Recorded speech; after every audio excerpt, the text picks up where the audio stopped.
तो ये तो हमारे लिए बड़ी दिक्कत की बात हो गई है कि हम हारना भी नहीं और जीतना भी नहीं इसे करके।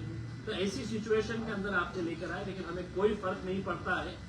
जिसको बोलना नहीं बोल रहा हूं मैं, जिसको भोंकना है वो भोंकते रहे, हमें कोई फर्क नहीं पड़ने वाला है। इसके बाद आगे का आपके अगर जो भी सवाल होंगे तो हम आपके हमने जिले में आज जो भगवा पहने हैं, क्या इसका भी कोई मकसद है? देखिए, मेरी गाड़ी के अंदर भगवा भी था, हरा भी था, नीला भी था, पीला भी था, सफेद भी था।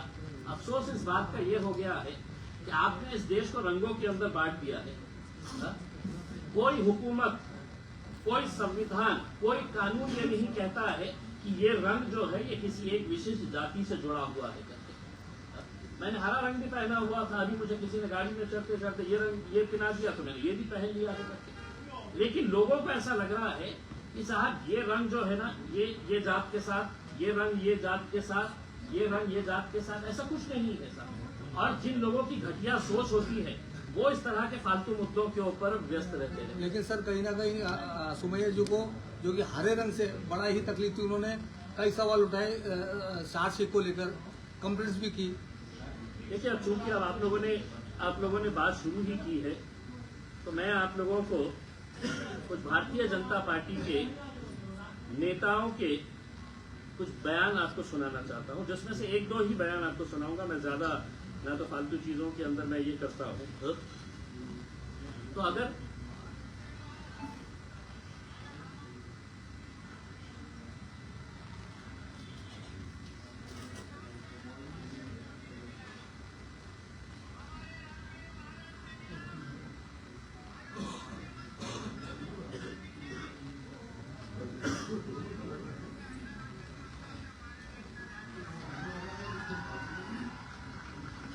तुम्हारे मस्जिदों के अंदर आकर घुसकर तुम्हें मारेंगे। मैं अब मुमरा की पुलिस से एक सवाल करने के लिए आया हूं। इसको नोटिस दिए थे आपने? हर रोज अहमदनगर का एक एमएलए अजीत पवार की पार्टी का मुसलमानों के खिलाफ जहर उगलता है। भाजपा की एक महिला है, हर रोज मुसलमानों के बारे में जहर उगलती है। कितने लोगों को आपने नोटिस दिए हैं, मुझे ये बताइए। क्या कानून इनके लिए अलग है? क्या कानून हमारे लिए अलग है? सिर्फ एक तोतला आके यहाँ पर खड़ा हो जाएगा 2-5 लोगों को लेकर तो मैं मुमरा पुलिस को ये कहना चाहता हूं, अगर ये तोतला जितने लोग तुम्हारे पुलिस स्टेशन में लेकर आया उससे 10 गुना लोग हैं तो मैं तुम्हारे पुलिस स्टेशन में लेकर आ सकता हूं। हमें कोई इसका है तो राजनीतिक कोई खेल नहीं खेलना है। हम जीत कर आए हैं, हमारी जिम्मेदारी बड़ी है। हम सभी जात, धर्म और मजहब के लोगों को साथ में लेकर चलना चाहते हैं। लेकिन एक बच्ची के बयान के ऊपर आप इतना बड़ा बवाल मचा दे रहे हैं। देश भर में है तो डिबेट चल रहा है, यानी कि देश भर के अंदर और कोई मुद्दा बचा ही नहीं है करके, और वो आके कहते हैं कि नहीं साहब हमने है तो कंप्लेन दे डाले है, एक्शन लेना। किस कानून के तहत एक्शन लेना है? मैं उस तोते से पूछता हूँ, बताओ मुझे कौन से कानून के तहत। मैं मुमरा की पुलिस से ये सवाल करने के लिए आया हूँ, कौन से कानून के तहत तुमने है तो ये नोटिस दिए है हमारी बच्ची को? हुकूमत, एक सुनिए, पहले हुकूमत आपकी है तो क्या मतलब ये है कि कानून आपके हिसाब से चलेगा? किस सेक्शन के अंदर में है तो आपने ये दिए है? क्या ऐसा आपको ये लगा है? ये इनके भारतीय जनता पार्टी के पिल्ले रोज है तो मस्जिदों में घुस के मारेंगे, पाकिस्तान चले जाओ, तुम्हारे बाप का सूरत तक तुम देख नहीं पाएंगे करके ये इस तरह के बयान देने वाले महाराष्ट्र की पुलिस क्या इन लोगों की गुलाम हो चुकी है? मुमरा की पुलिस इतनी डरती है कि ये 4-6 चिल्लर लोग आ जाते हैं और है तो आप नोटिस इशू कर देते हैं।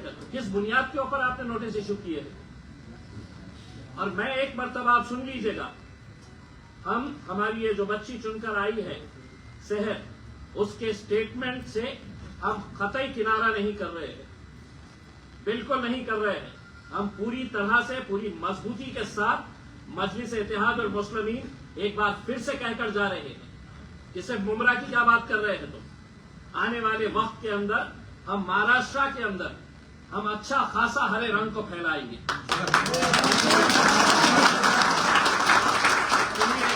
ये प्रेस कॉन्फ्रेंस है, इसलिए आप कोई भाषण नहीं दे रहे।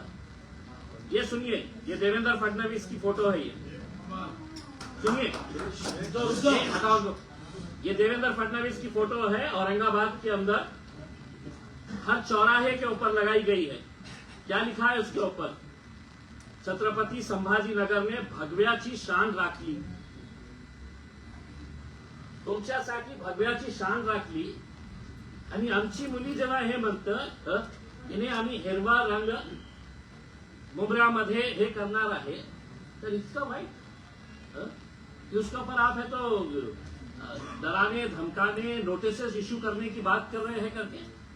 अब मैं आपके जरिए ये तोतले को बोल रहा हूं कि तुमने इस बच्ची के, छोटी बच्ची है, पहली मर्तबा जीत कर आई है, उसका जोश है, लेकिन मैं अगर बोल के जा रहा हूं, अब तुझे चैलेंज कर रहा हूं मैं कि मेरे खिलाफ तू क्या कार्रवाई कर सकता है, क्योंकि कायदे कानून हमको भी अच्छी तरीके से समझ में आते हैं। हम कोई डर के दब के झुक के है तो ये करने वाले हैं, ऐसा नहीं है। और मैं एक बार फिर से ये बताना चाहता हूं, अगर तुम्हारी भारतीय जनता पार्टी की हुकूमत है महाराष्ट्र के अंदर और तुम ये समझ रहे हम कुछ भी करेंगे, मुंब्रा के अंदर अगर दोबारा ये तोतला यहां पर आया तो एक बात समझ लेने का, मैं दोबारा यहां पर आऊंगा और भरे चौराहे के ऊपर बड़ा स्क्रीन लगवाकर उसकी जो ब्लू फिल्म है मैं है तो वो फिल्म है तो भरे चौराहे के ऊपर दिखाऊंगा। तुम हमको सिखा रहे हो, तुम्हारा खुद का चरित्र क्या है तुम देखिएगा। अब तुम ये समझ रहे होंगे कि भाई मैं आऊंगा, आके है तो यहां पर पुलिस वालों के ऊपर दबाव देकर चला जाऊंगा करके, तो इनकी पार्टी गुंडे और मवालियों से भरी पड़ी हुई है। पुलिस अगर इनको कंट्रोल नहीं कर सक रही है तो आप हमारे ऊपर दबाव डालेंगे कि नहीं साहब ये आया था, कौन है, उसका वजूद क्या है, क्या है क्या ये। पोलिसांनी आज स्टेटमेंट जारी केले, त्यांनी की माफी मागितली, माफी मागितली गेली आहे की नाही तर स्पष्टीकरण झाले। देखिए, इस बच्ची के ऊपर जिस तरीके से उनके परिवार के ऊपर जिस तरीके से प्रेशर लाया जा रहा था, उसमें हमने कहीं पर भी आज हमने मीटिंग लेकर ये कहा है कि देखिए हमारी जीत हुई है, हमें लोगों ने है तो आवाम ने है तो कबूल किया है, एक्सेप्ट किया है। हमारे अंदर ह्यूमिलिटी होनी चाहिए, हमने लोगों का धन्यवाद अदा करना चाहिए, हमने लोगों के अंदर एक पैगाम देना चाहिए कि साहब इतने सारे लोगों ने हमको वोट दिया है, अब हम मुंब्रा के विकास के लिए आगे बढ़ना चाहते हैं। मुंब्रा का विकास करते वक्त जब हम सड़क की बात कर रहे हैं तो सड़क के ऊपर कोई एक जाति के लोग नहीं चलने वाले हैं। जब हम कचरा उठाने वाले हैं तो वो कचरे की बदबू सिर्फ एक समाज को सताती है, दूसरे समाज को सताती है, ऐसा नहीं है। ड्रेनेज अगर है, इंफ्रास्ट्रक्चर अगर नहीं है, तो ये सब चीजें जो है हम मुंब्रा के विकास के लिए, लेकिन सारे लोगों को तकलीफ इस बात की सता रही थी कि एमआईएम 125 सीटें कैसे जीत गई, गोवंडी के अंदर है तो हमने मुंबई में 8 सीटें कैसा जीत गए हैं, मुंब्रा के अंदर हमने 5 सीटें कैसा जीत गए हैं करके। भाई आप लोगों की ये जिम्मेदारी थी कि एक यंग लड़की, पढ़ी लिखी, हाईली एजुकेटेड बच्ची, जिसको कितने दिन सताया गया है उसके परिवार वालों को कि हम टिकट दे रहे, अभी दे रहे, सुबह दे रहे, रात में दे रहे, आधी रात को दे रहे हैं करके, उसमें मेहनत करे, रास्ते के ऊपर आए, लड़े झगड़े, उसके ऊपर पुलिस नोटिस दे रही है। और नोटिस देकर हमने कल साफ कर दिया था, मैंने खुद ने, मेरे पार्टी के अध्यक्ष बैरिस्टर असदुद्दीन अवैसी साहब ने, हमने अपने तौर के ऊपर यह फैसला किया था कि शहर ने जो भी स्टेटमेंट दी है वो पार्टी का स्टेटमेंट है, पार्टी उसके साथ पूरी तरीके से खड़ी हुई है। लेकिन अगर तुम लोकल लेवल के ऊपर कि पुलिस वाले आने वाले हैं, पुलिस वाले आके उठा के लेकर जाएंगे, ये करेंगे करके उसके अंदर, तो आज ये स्टेटमेंट शहर का खत्म हो चुका है। अब इम्तियाज जलील ये स्टेटमेंट देकर जा रहा है और वो तोतले को बोलकर जा रहा है, तू एक बच्ची को बच्ची समझकर तू समझ ये कर रहा था, अब मेरे खिलाफ तुझे क्या कार्रवाई करने का है सर, लिखित में पुलिस को माफीनामा दिए क्या? माफीनामा दिला है कि माफीनामा एक लेटर वायरल हुआ है, लेटर एक लेटर वायरल हुआ है जो कॉपी टू किरीट सोमैया है और वो पुलिस ने दिया और उसमें उन्होंने कहा है कि शहर ने नोटिस के बाद पुलिस डिपार्टमेंट में आकर के स्टेटमेंट दिया है और उस स्टेटमेंट में लिखित में उस अपने बयान के लिए शहर ने माफी मांगी है। साहेब मराठी सर हिंदी पण काय आहे की सहरला आम्ही प्रश्न विचारला होतो याच्या बाबतीत आणि तिला स्पष्टपणे आम्ही सांगितलं होतं कोणत्याही प्रकारे आपल्याला माफी मागायची नाही आहे आणि तिला जे स्टेटमेंट त्यांनी दिलेली आहे तर त्यांनी स्पष्टपणे सांगितलेली आहे की मुंबईला हिरवा करायचा आहे मुंब्राला सॉरी जशा गिरीश महाजन नाशिकला सगळं हिरवं जे होतं ना ते कापण्याची तयारी करत होते ते गिरीश महाजन को है तो नासिक से है तो हिरवा चाहिए ही नहीं था हा?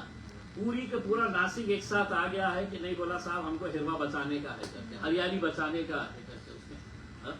आप इसको इस नजरिए से क्यों नहीं देख रहे हैं कि 26 जनवरी आने वाला है और शहर ने अपनी यंग टीम के साथ ये फैसला किया था कि हम मुंब्रा के अंदर हरियाली ही हरियाली लगाएंगे करके मुंबई को हरा भरा कर देंगे करके और ये तो सिर्फ मुंब्रा को हरा भरा करने की बात कर रहे हैं हम तो देश को हरा भरा करने की बात कर रहे हैं आपको हरा ऐसा लग गया ये तो कोई तो भी आतंकी शब्द है ये तो एक कोई तो भी दहशतगर्दी का कोई तो भी एक शब्द का इस्तेमाल किया गया है करके क्या हुआ देवेंद्र फडणवीस अपना होर्डिंग लगाकर ये कह सकता है कि छत्रपति संभाजी नगर ने भगवाकरण केलेला आहे करके इम्तियाज भाई इसी सवाल में आपने मराठी में जवाब की शुरुआत की थी वही जवाब हिंदी में भी बोलिए पब्लिक के कमेंट आ रहे कि आप उसको हिंदी में भी बोलिए हे दिला आहे का पोलिटिशियन म्हणून कारण पोलिसांचं अधिकृत पत्र आहे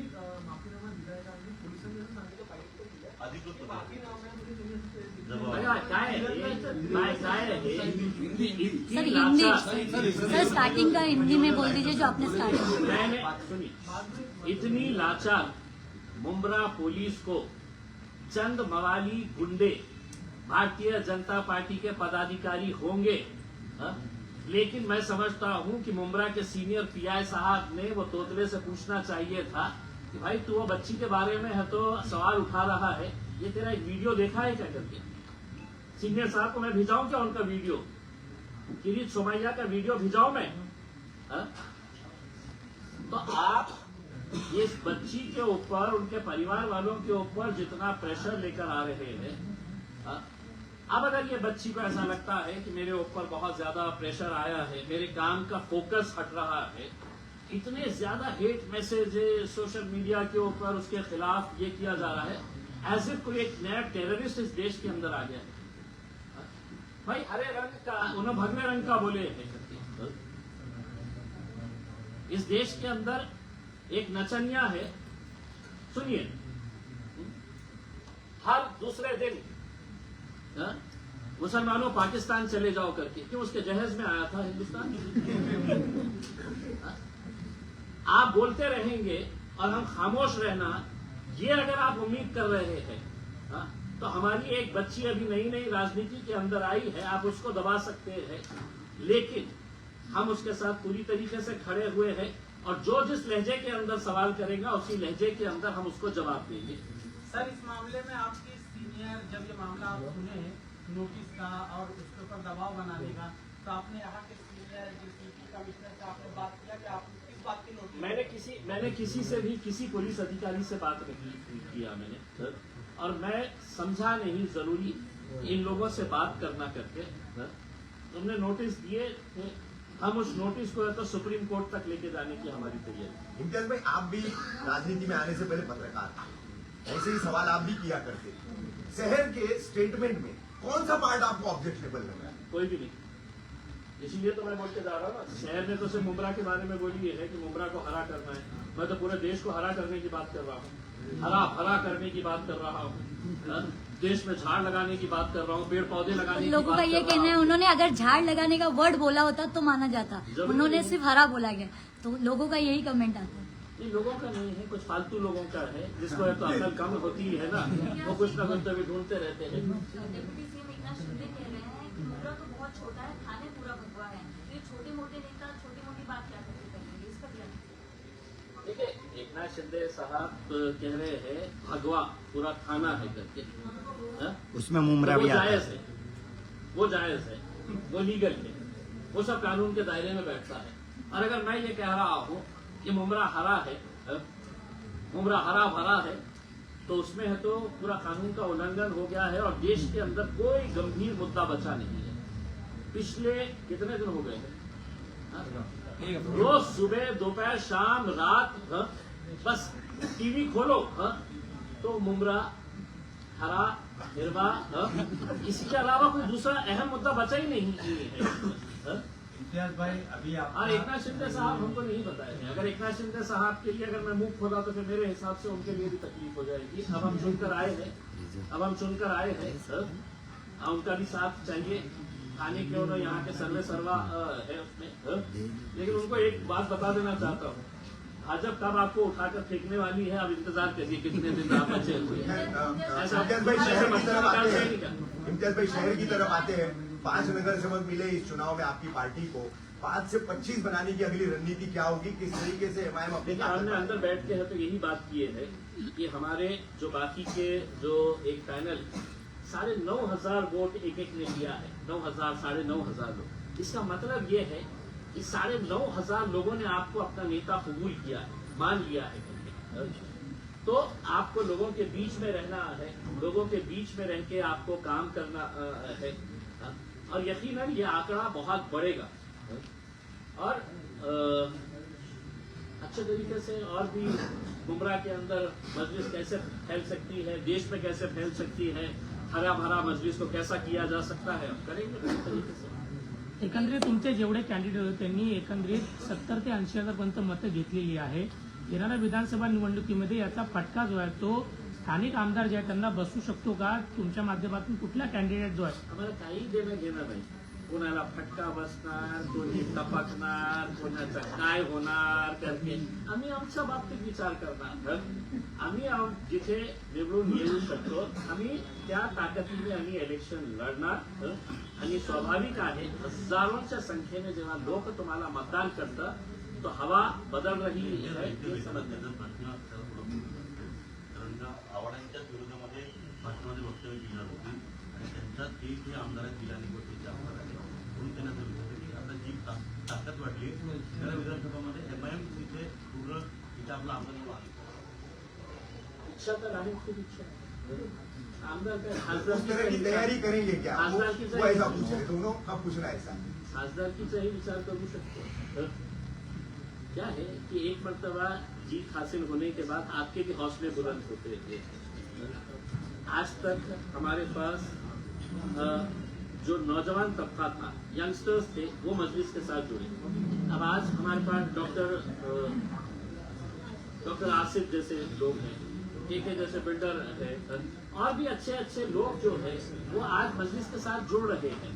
और समाजवादी पार्टी के बड़े बड़े नेता हमारे साथ, मन्नान भाई समाजवादी पार्टी के अध्यक्ष हैं। जितना मजलिस के जीतने की हमको खुशी थी उतना ही अफसोस मुझे जाती तौर के ऊपर इस बात को लेकर है कि मुंबई में ये 2 सीट जीते कैसा करते।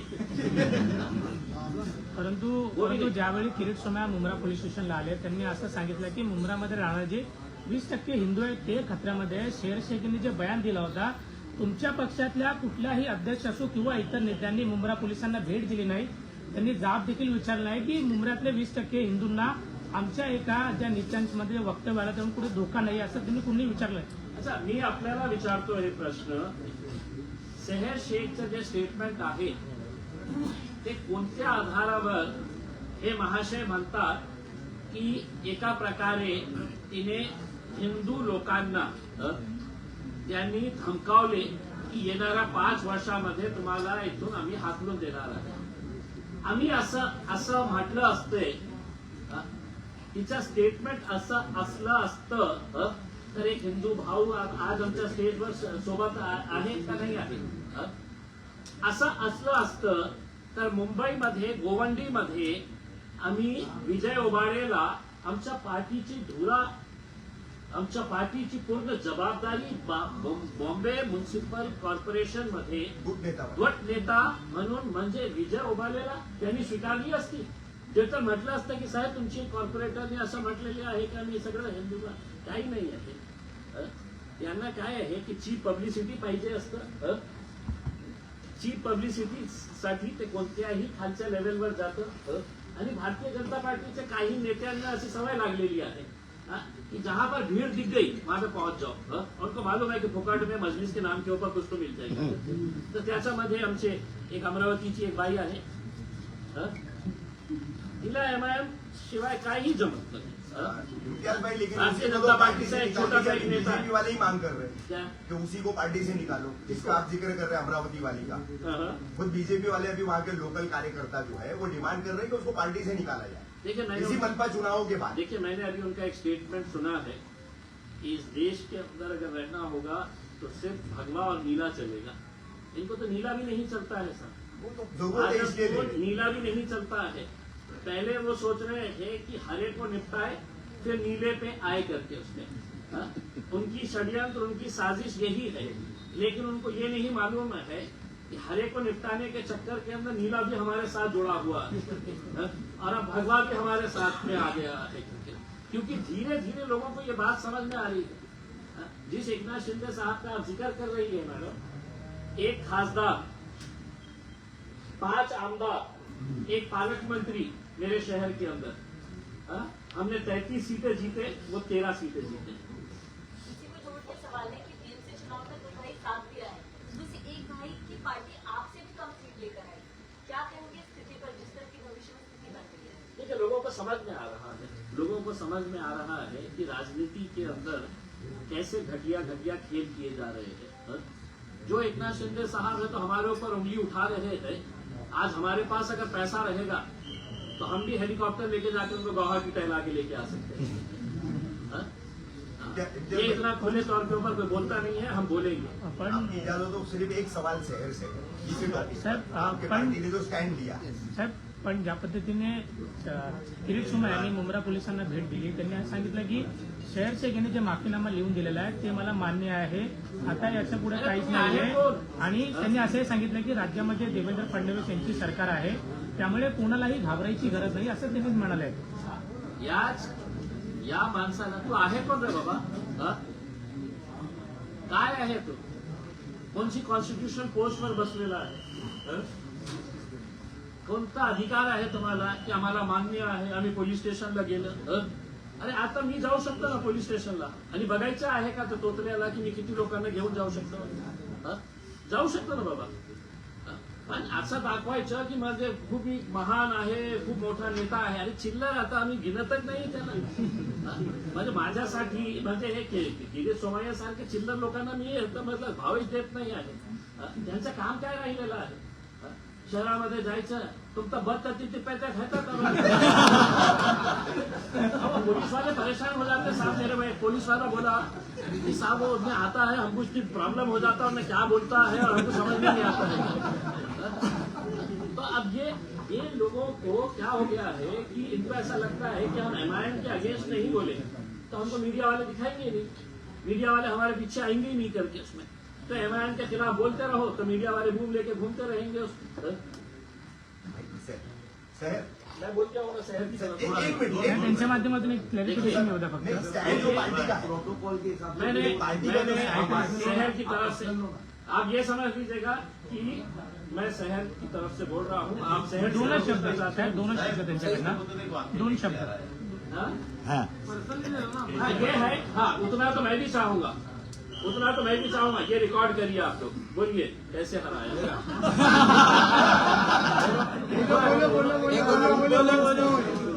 थोडं मोठ्याने माईक आमची थोड़ा आगे हो. स्टेटमेंट्स इम्तियाज सर ने अभी आपको दिए, वो सब मेरे दिल के स्टेटमेंट्स हैं. हमारे लीडर ऐसे हैं कि हमसे हर बात उन्होंने डिस्कस करी. ऐसा कुछ भी नहीं कि किसी के प्रेशर में आ गई है, मैं चुप हूँ या मैं स्टेटमेंट्स नहीं दे रहा. सारी ऑलरेडी 3 दिन से नेशनल मीडिया ने घेरा हुआ है और इस तरीके से घेरा हुआ है कि सभी फॉल्स एलिगेशंस के साथ. लेकिन थैंक यू सभी उन इंडियंस का जिन्होंने मेरे हक में बात की. कई सारे नॉन मुस्लिम हिंदू भाई बहनों ने भी मेरे लिए वीडियोज बनाए और सोशल मीडिया पर अपलोड किए. दिल से आप सभी का बहुत बहुत शुक्रिया. और एक बार फिर से उन हारे हुए लोगों के लिए ये स्टेटमेंट खास सभी के लिए, कैसे हराया.